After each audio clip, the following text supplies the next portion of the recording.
오늘 설교 말씀은 서대문 성결교회 원로 목사님이신 김명철 목사님이 해주시겠어요. 저하고는 신학교 동기고 김명철 목사님은 조금 늦게 신학을 하셨고 저는 같은 반에 제일 나이가 어린 학생이었습니다. 서대문 성결교회에서 이제 사역을 잘 감당하시고 특별히 군성교에 아주 힘을 많이 쓰셨어요. 그래서 많은 장병들을 주님께로 인도하는 귀한 사역을 잘 감당하셨고 교단적으로도 여러 많은 일을 하셨습니다. 이제 시간이 나셔서 우리 교회에 방문해 주셨고 그래서 오늘 말씀을 전해달라고 부탁했어요. 말씀 들을 때 여러분에게 큰 은혜가 되기를 바랍니다. 나오실 때 우리 박수로 환영하겠습니다.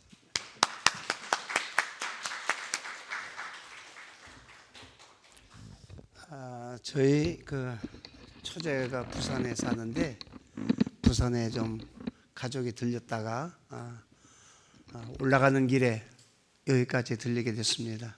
오늘 여러분들과 함께 만나서 예배드릴 수 있도록 배려해 주시는 담임 목사님과 그리고 두 분의 장로님에게 깊은 감사의 말씀을 드립니다. 제가 한동약품에 다니다가 이제 아기를 낳고서 신학을 하게 됐습니다. 아버님도 목사님이고 또 아들도 현재 목회를 하고 있습니다. 3대 목사가 된다는 게 쉬운 게 아닌데 저희 교단에 상당히 드문 3대 목사 가정의 하나입니다. 오늘 우리 박 목사님 만나 뵙고서 많은 이야기 듣고 교회가 지역 사회로부터 참 열심히 일하는 이런 교회가 되었는데 코로나 때문에 교회가 많은 어려움을 당하는데 그 중에 하나인 거로 제가 얘기를 들었고 은퇴를 하고서 제가 부평에서 잠깐 이사를 해서 몇 개월 살았습니다. 그래서 부평에 개척교회 지하실교회도 가보고 또 상가교회도 가보고 한 600여 명 좌석이 있는 큰 교회도 가보고 이제 목회 전념하다 보니까 다른 교회를 가볼 기회가 없고 또 다른 목사님들의 설교를 들을 기회도 없고 그래서 은퇴를 하고 나서는 이렇게 순회를 좀 이렇게 해봤습니다. 그런데 코로나 때문에 교회 신자들 썰렁해서 다 빠져나간 거예요.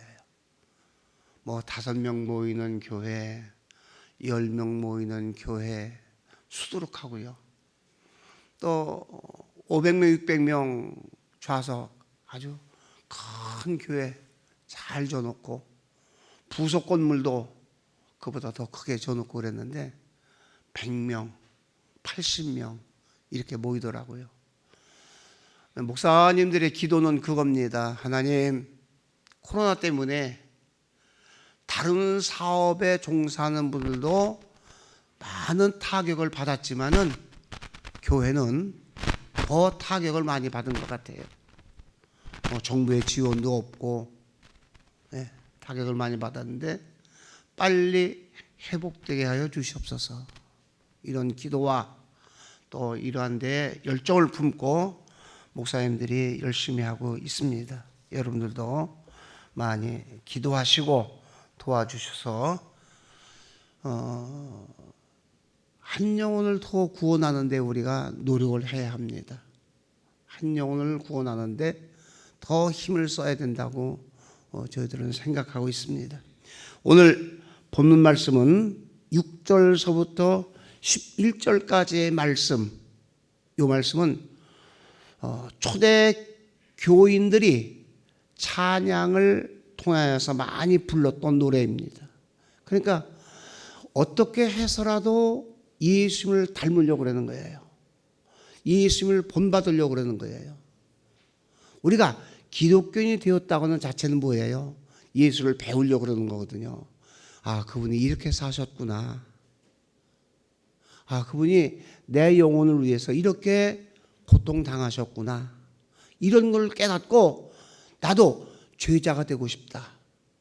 나도 예수님이 가신 길을 뒤따라가 보고 싶다. 그런 마음으로 우리가 기독교인이 되었잖아요. 제가 성지에 순례를 갔어요. 예수님이 가신 길을 십자가를 지고 그 길을 가는데 마음이 찡하더라고요. 그냥 우리가 학교에서 성경 배우고 또 신앙의 고백도 해보고 또 설교도 해보고 그러지만은 실제 예수님이 십자가를 지신 길을 재현을 하는데 마음이 찡해요. 아, 우리를 위해서 이렇게 힘드셨구나, 고통당하셨구나, 어려웠었구나, 한 영혼을 그렇게 구원하기 위해서 목숨을 바치셨구나, 그런 걸 생각하며 십자가를 지고 꽤 무겁더라고요. 탁 지고서 걸어가는데 그런 것을 해보았는데 제가 이 시간에 말씀드리고 싶은 것은 이 마음, 예수님의 마음을 품는 사람이 되세요. 예수님의 마음을 품는 사람. 사람이 마음 먹기에 달려있다고 그랬잖아요. 내가 어떤 마음을 먹고 있느냐에 따라서 사람이 이렇게 살 수도 있고 저렇게 살 수도 있습니다. 긍정적인 마음을 가지고 살면은 매사가 긍정적인 모습으로 보이고, 부정적인 마음을 가지고 살면은 매사가 부정적인 마음으로 보이는 거예요. 예. 오늘 장로님 기도하시는데도 아주 긍정적으로 기도를 잘 하시더라고요. 예. 참 감사해요.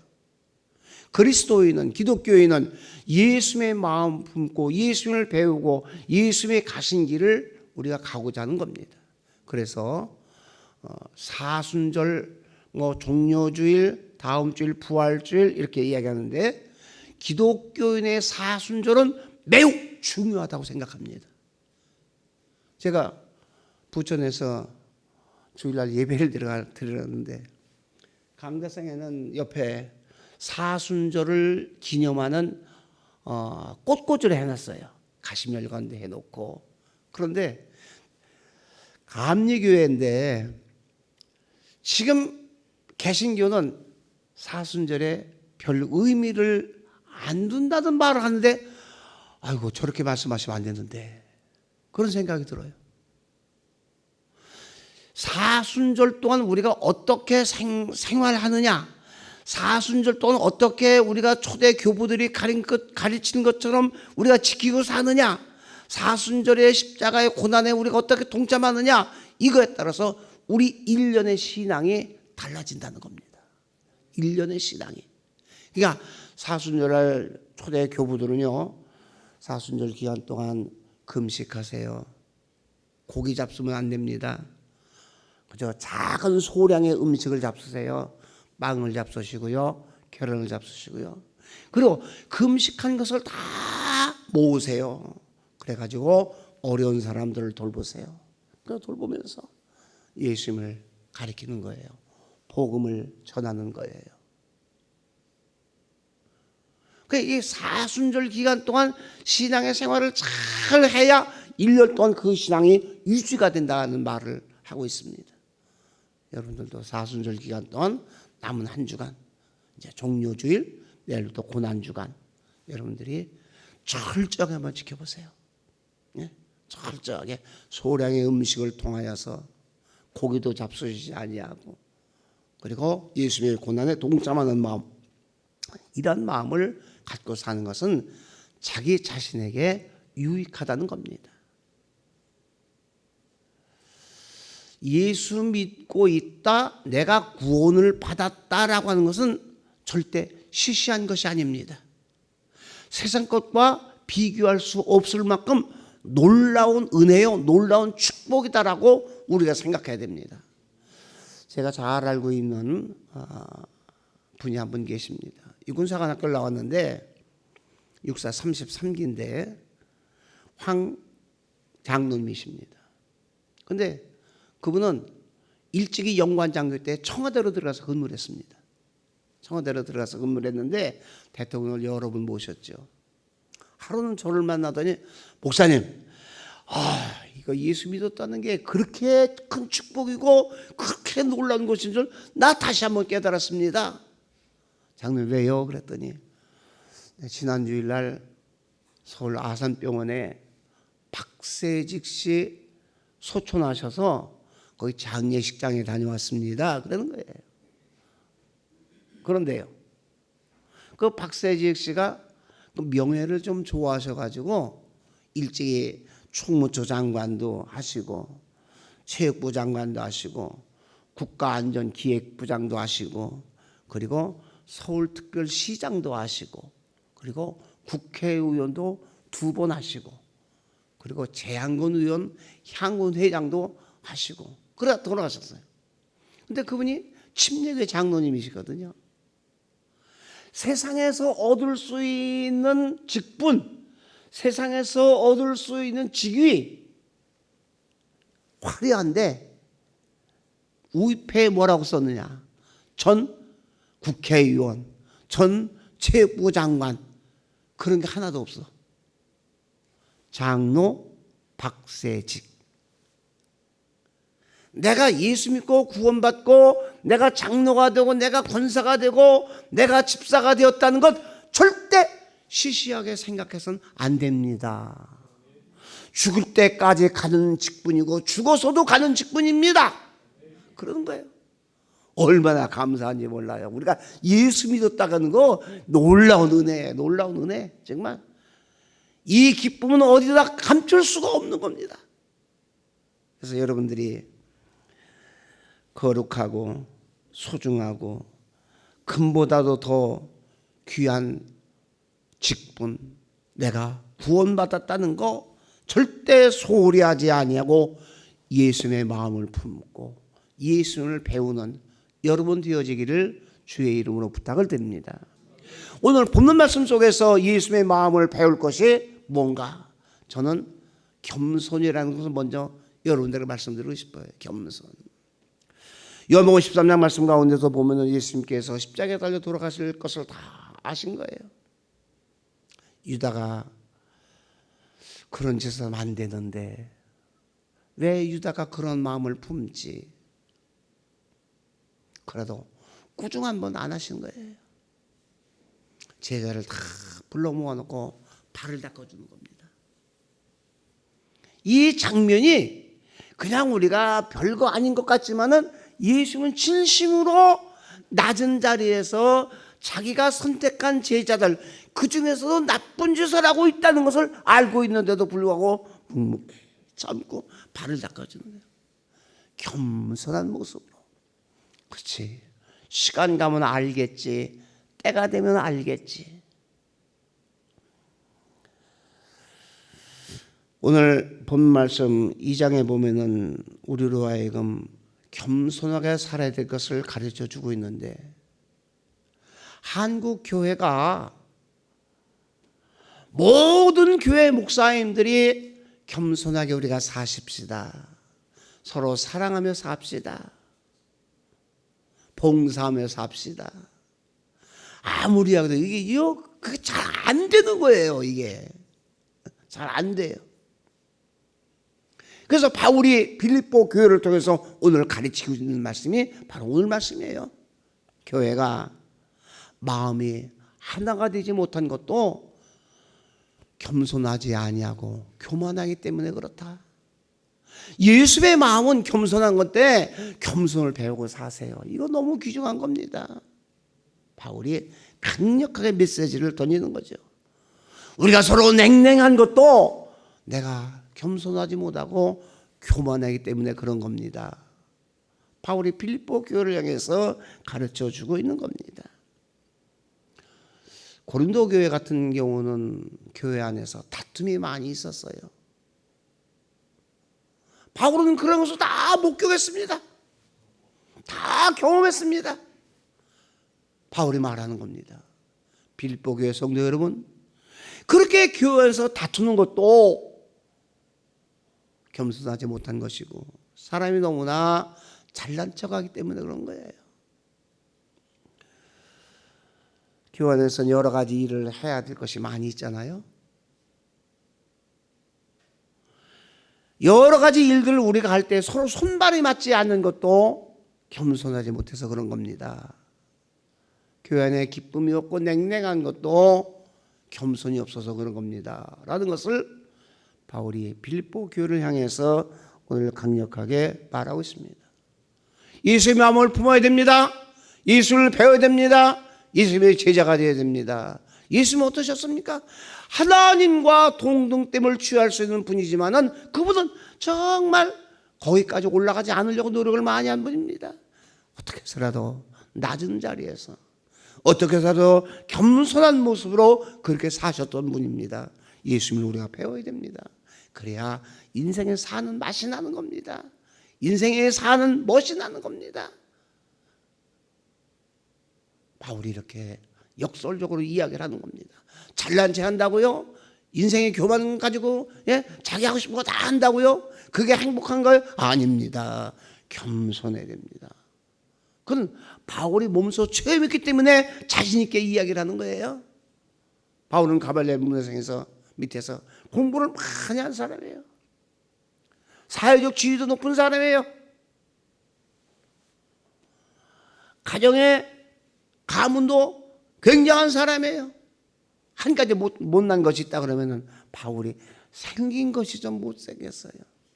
다리도 안짱다리고 키도 작고 외모는 형편없지만은 그 외에 갖춰진 것은 그 누구도 따라갈 수 없을 정도로 훌륭한 지식을 가지고 있는 사람이요, 훌륭한 배경을 가지고 있는 사람이었습니다.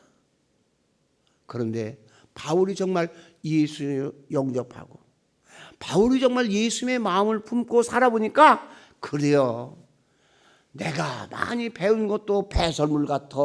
배설물 같아. 사회적 지위를 많이 가졌다 할지라도 그거 배설물이 아무 쓸데없는 거야. 아무 쓸데없는 거야. 빌립보 교회 성도 여러분, 세상 것 아무리 다 채웠다 해도 배설물 같으니까 예수님의 마음을 품는 거, 그거는요 금보다도 더 귀한 겁니다. 예수님의 마음을 품고 사는 것은 세상에서 가장 값진 것입니다. 이렇게 이야기를 하는 거죠. 겸손하게 살아야 된다는 거예요. 제가 두 아들이 호주에 가 있어서 은퇴 무렵에 호주 3개월 갔다가 한국에 한 2주간 나왔다가 또 3개월 갔다가 또 2주간 있다가 3개월 갔다. 그러느라고 서울신학대학 박영환 교수에게 나 이제 은퇴도 가까웠으니까 좀 쉬기도 해야 되고 또 시간도 내가 좀 가져야 되니까 당신이 교회 주일날 설교 좀 해 주십시오. 그래서 3개월 갔다 와가지고 가끔 전화를 걸어요. 박 목사님, 어제 교회 좀 잘 돼? 그러면 목사님, 설교가 이렇게 힘든 줄 몰랐어. 아주 원고를 썼다가 막 찢어서 버리고 구겨서 버리고 다시 쓰고 안 돼서 막 기도하고 방송도 보고 인터넷도 보고, 와, 설교를 가끔 한 번 하는 건 괜찮은데 매주일 한다는 것이 막 이렇게 힘들어. 그러는 거예요. 자, 목사님은 어떻습니까? 매주일 설교해야지요. 오후 예배 드려야죠. 수요 예배 드려야죠. 구역 예배 드려야죠. 철야 기도해야죠. 새벽 기도해야 되지요. 장례식도 해야지요. 결혼식도 해야지요. 애 돌보는 것도 100일 되면 뭐 100일 예배, 돌 예배 해야지요. 가정 신방도 해야지요. 그래서 이 목사가 된다는 것이 절대 쉬운 거고 가벼운 게 아닙니다.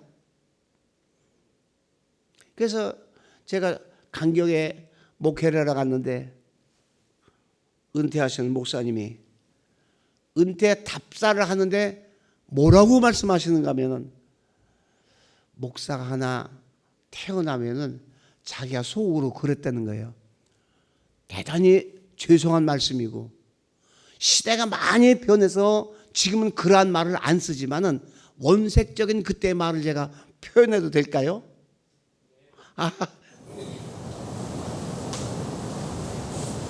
목사가 다시 태어나는 거고 병신 하나 태어나네. 옛날엔 그런 표현을 했어요. 그만큼 바보 같아야 되고, 예? 그럼에도 불구하고 사람의 모든 걸 다 관리하는 이 목사가 보통 사람은 못한다니까요. 진짜요.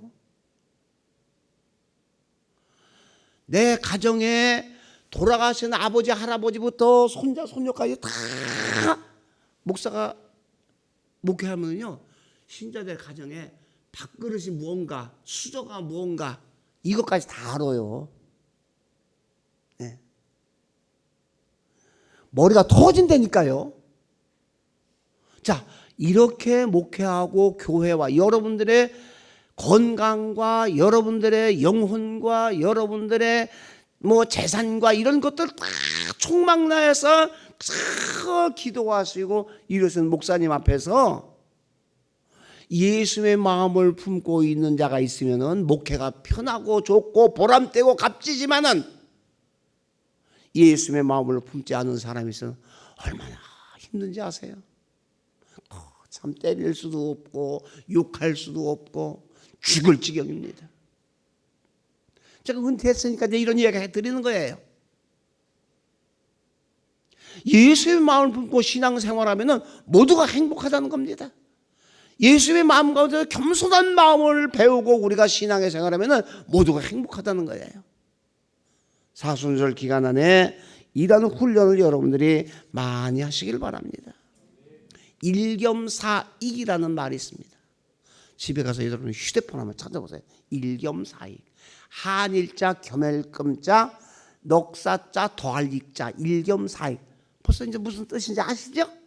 한 가지 겸손한 것을 보이면은 네 가지 이익이 생긴다는 말이에요. 내가 한번 겸손하게 살면은 네 가지 이익이 생긴다. 뭐로부터 생기는가 하면은 하늘로부터 나에게 도움이 온다라는 말입니다. 두 번째는 땅으로부터 도움이 온다라는 말이에요. 사람들이 섬기는 신들이 다 각각 다 다르잖아요. 나라마다 다르고요. 그러한 신들로부터 도움이 온다. 좋은 것이 온다라는 거예요. 네 번째는 뭐냐면은 사람으로부터 좋은 것을 받을 수 있다는 거예요. 사람으로부터 유익한 것을 얻을 수 있다는 거예요. 그러니까 세상 사람들도 겸손한 것이 이만큼 귀중하다라는 것을 가리키는 거죠. 그런데 기독교인은 예수의 마음을 품고 겸손하게 우리가 살면은 큰 축복이 된다라고 하는 것을 가르쳐 주고 있습니다. 두 번째는 예수의 마음을 품어야 되는데 예수의 마음은 어떠한 마음이었는가? 사랑의 마음이었어요. 사랑. 예. 사랑하는 마음이 참 귀중합니다. 제가 좋아하는 신학자가 있는데 캠브리지 대학을 나오신 존 스타트 목사님이십니다. 아주 복음주의적이고요. 근데 이 존 스타트 목사님은 얼마나 훌륭한가 하면 뉴욕 타임즈 칼럼니스트 브룩스가 존 스타트 목사님에 대해서 이렇게 말했습니다. 캐톨릭과 같이 우리 모든 목사님들이 교황을 뽑는다 그러면은 이 존 스타트 목사님을 뽑을 것이다. 네. 그러니까 상당히 훌륭한 분이다라는 것을 여러분 느끼셨을 겁니다. 그 존 스타트 목사님이 그렇게 말씀하셨어요. 복음을 전하는 거, 복음을 위해서 사는 거, 영혼을 구원하는 거, 하나님의 나라를 위해서 우리가 최선을 다하는 거, 이런 거요. 정말 값진 겁니다. 정말 귀한 겁니다. 시시한 것 아닙니다. 그러나 여러분들은 정말로 좋은 것은 다 얻으신 분이에요. 할렐루야. 예, 귀한 것은 다 얻으신 겁니다. 할렐루야. 값진 것은 다 가지신 분입니다. 아멘. 정말이에요. 이렇게 훌륭한 세계적으로 복음주의 목사로서 교황처럼 대접받을 수 있는 그 놀라운 분이 그런 말씀하셨어요. 영혼을 위한 거, 복음을 전하는 거, 하나님 나라에서 충성하는 이거는요 세상 그 무엇과도 비교할 수 없을 만큼 높은 가치가 있다는 겁니다. 귀한이라고 계시다는 거예요. 그런데 이렇게 높은 가치를 가지고 있는데 내가 사랑하지 않으면 어떻게 하는가? 배설물과 같다는 거예요. 사랑하지 않으면 어떻습니까? 제가 연예인들 요즘 나와서 하는 거 팁을 좀 자주 보게 되네요. 은퇴를 하니까 와, 연예인들 돈 많이 벌더라고요. 그리고 남자든 여자든 다 이쁜 사람만 다 데리고 살더라고 보니까. 그런데 조금 살다가 바꾸기도 자주 바꾸더라고요. 뭐예요? 처음에는 사랑했지만은 살면서 자꾸 변질이 되는 거예요. 이쁜 연예인하고 여자하고 살아봐도 그렇고 돈 많이 있어도 그렇고 다 바꿔지는 거예요. 세상에서 말하고 있는 사랑과 예수님께서 우리들에게 가르쳐 이 사랑은 본질이 다르기 때문에 그렇습니다. 본질이 달라요.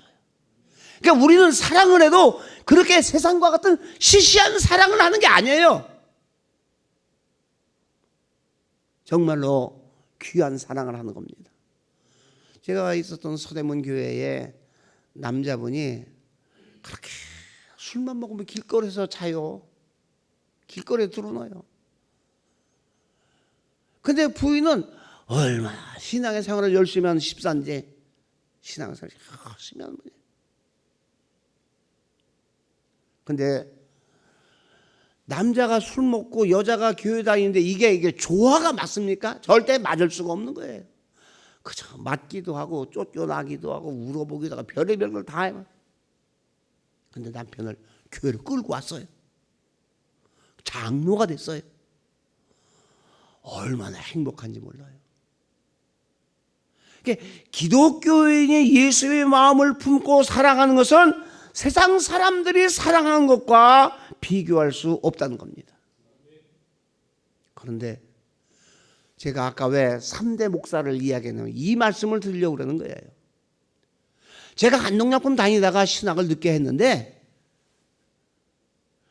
아버님이 목사님으로 계실 때에 전도사님들이 아버지를 찾아오고 목사님들이 아버지를 찾아오고 여름 성경학교 교사 수련회를 하고 강습회를 하고 그럴 때 예수 믿는 사람 얼마나 좋은지 몰라요. 저는 성결교회 마당에서만 72년 사는 사람이거든요. 죄송하지만은. 그런데 목사님 그저 교사들끼리 만나면 그냥 만나는 게 좋은 거예요. 그냥 좋은 거예요. 그래서 제가 목회를 했습니다. 아, 예수 믿는 사람 뭔가 다르다. 그 목회를 했어요.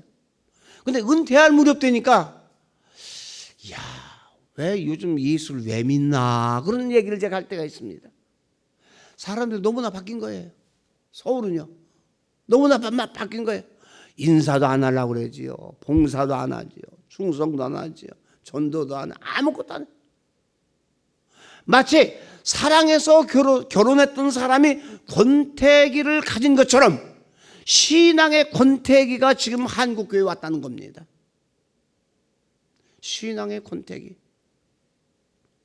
우리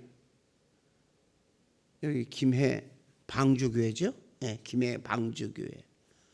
김해 방주교회는 권태기가 찾아오지 않기를 주의 이름으로 축원합니다. 권태기가 있으면요 부부도 살기 어려워요. 참 힘들어요. 각방 써야 되고요. 그참 무슨 말만 하면 막 스트레스 받아서 막 그냥 큰 소리만 나고요. 좋지 않은 언사만 자꾸 나가고요. 꼴도 보고 싶고요. 뒤꿈치도 보고 싶고요. 다 싫어져요. 하나님, 나에게 신앙의 권태기가 오지 않게 하여 주시옵소서. 고난주간 동안 예수의 마음을 품게 해 주시옵소서. 예수님을 닮게 해 주시옵소서. 예수님의 제자가 되게 해 주시옵소서. 이렇게 기도하고 신앙의 권태기를 극복하면 내가 기쁘고 내가 복이라니까요. 네. 왜 스스로 고통을 끼어 안고 살고 고통을 불러오느냐 이 말이에요. 예수님께서 우리에게 말씀하신 것 가운데에서 가장 소중한 것이 뭔가 하면은 사랑하라는 겁니다. 사랑하라는 거예요. 제가 터키의 소아시아 7교회를 다 순회했습니다.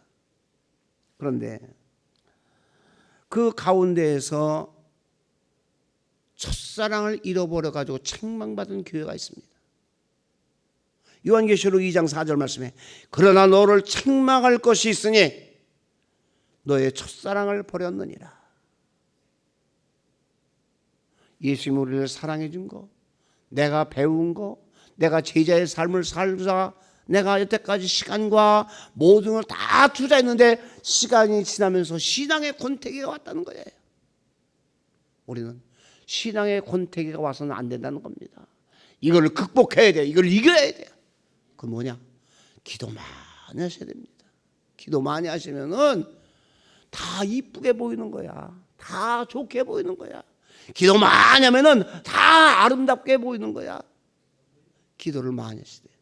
특별히 고난 주간에 여러분들이 기도 생활 잘 하셔서 신앙으로 승리하길 바랍니다. 마지막으로 예수의 마음을 우리가 품어야 되는데 예수의 마음을 품은 자는 어떻게 돼요? 충성해야 되는 거예요. 충성.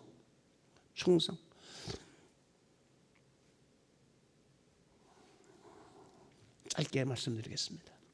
예화 하나 들고서 끝나겠습니다. 미국 록펠러는 젊은 시절 너무 가난해서 하나님 앞에 기도했습니다. 하나님, 나 부자 되게 해주세요. 부자 되게 해주세요. 근데 하나님이 이 록펠러를 사랑했습니다. 록펠러의 기도를 들어주셨는데 록펠러가 33살 때 백만장자가 되었습니다. 33살 때 백만장자. 43살 때에 미국의 최대 부자가 됐습니다. 미국의 최대 부자. 53살에 세계 최대의 부자가 됐습니다. 록펠러가 지금도 미국의 록펠러 거리 가면은 그저 뭐 수돗물 전기 같은 거 다 자기 회사가 다 부담해. 시민들 다 공짜로 살게 해줘. 그런데 돈을 벌어 보니까 잃어버릴까봐, 도둑 맞을까봐 별거를 다 해줘. 철조망을 만들어 놓고 이거를 지키기 위해서 온갖 신경을 쓰다 바짝 말랐습니다. 신경 쇠약이 온 거예요. 버는 것보다 지키는 것이 더 어렵다라는 겁니다. 그렇잖아요. 버는 것보다 지키는 게 어렵습니다. 그래서 록펠러가 비서하고 병원을 가게 됐습니다. 병원에 갔는데 의사가 사형 선고를 냈습니다. 당신은 1년밖에 살지 못합니다. 1년밖에 살지 못합니다. 그러니 뭐 그 많은 재산 다 세계 최대의 부자가 됐는데 아무 소용없는 거잖아요. 큰일 났구나. 비서의 부축을 받으면서 휠체어를 타고 왔다 갔다 하는데 아주 예쁜 여자아이가 병원에서만 우는 거예요. 가만히 관심을 가져보니까 치료비가 없는 거예요. 치료비가. 그래서 이제 휠체어 타고 그런가 보다 하고서 왔다 갔다 하는데 뭐가 보이는가 하면은 벽에 걸린 글이 하나 보입니다. 사도행전 20장 35절에 글이 보이는 겁니다. 주는 것이 받는 것보다 복이 있다. 그 글을 보는데 휠체어에 앉은 록펠러의 몸이 찌릿해서 아, 이거다 이거. 그러고서 그 소녀 돈이 없어서 치료를 받지 못하고 징이 울고 있네 걔를 비서를 불러가서 아무도 모르게 그 치료비를 다 대줘라 그랬어요. 다 대줘라. 그런데 이 록펠러의 자서전에 보면은 자기가 평생 살면서 가장 큰 희열을 느낀 거, 큰 기쁨을 느낀 것은 언젠가 그 여자의 치료비 줄 때가 자기가 제일 행복했다는 거예요. 할렐루야. 그런데 이 록펠러의 자서전은 그때 자기 병이 빠져나갔다는 겁니다. 자기 병이 빠져나갔다는 거예요. 그러니까 얼마나 감사해요. 1년밖에 살 수 없다는 사형 선고를 받았는데 어린아이 치료비를 주는 동안 자기 병이 자연적으로 빠져서 자연적으로 고쳐진 거예요. 그러니까 우리가 기독교는요 10의 1조 갖고 안 됩니다. 10의 몇 조를 해설해도 선한 일을 많이 선한 씨를 많이 뿌리면은 축복의 열매가 쏟아지는 거예요. 쏟아지는 거예요. 할렐루야. 진짜 쏟아지는 거예요. 제가 성경보다도 이 록펠러의 삶을 여러분들이 뭐 의심스러운 인터넷에 들어가서 보시면 됩니다. 그런 거. 예. 그러니까 우리가 살아가면서 예수님의 마음을 품고 받는 것보다 주는 것이 얼마나 좋은가, 베푸는 것이 얼마나 아름다운가, 모든 사람들의 베푸는 것이 얼마나 축복인가. 사순절 기간은 뭐냐? 우리가 정말 예수님을 배우고자 하는 시간이거든요. 예수님을 배우고자 하는 시간에 교부들이 그렇게 가르친 겁니다. 소식을 하세요. 고기 잡수지 마세요. 빨간 옷 입지 마세요. 한 주간 동안 사순절 기간 동안 빨간 옷도 입지 마세요. 뭐 하여튼 사치스러운 것을 아무것도 하지 말라고 가르친 거예요. 그래 예수님의 마음을 잡고 배우고 예수님의 삶을 배우고 예수님의 제자가 되고 그렇게 하면서 정말 참 그리스도인이 되었던 그들의 모습이 오늘 우리의 모습이 될 때 우리는 어떤가? 생활이 달라진다니까요. 행복하다니까요. 복이 된다니까요. 건강하다니까요. 사랑하는 성도 여러분, 오늘 우리가 이 말씀을 통해서 예수의 마음을 잘 배우고 예수의 마음에 정말로 내 마음에 예수 그리스도를 품고 그대로 살다가 구원받는 것은 뭐 이미 받았으니까 됐지만은 더 놀라운 은혜와 축복을 경험할 수 있는 여러분 되어지기를 주의 이름으로 축원합니다.